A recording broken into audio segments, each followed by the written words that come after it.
In today's video, I'll guide you on how you can draw in Notion. So let's get started. So first is that you want to go into sketch.io/sketchpad right here.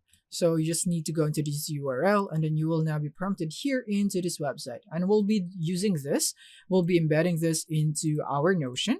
And this is where we'd be able to draw here in Notion. So by pasting it here and clicking here on embed, all we have to do now is to wait for it to be embedded, and now from here we can now use it here, so we can just expand this if needed, and then we're just going to close this, and now here it is. We can now draw here. So I'm just going to go for subscribe right here. I'm going to draw something.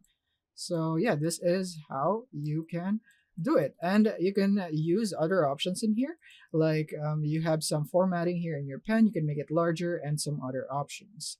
But yeah, this is how you can draw in Notion. Thank you for watching.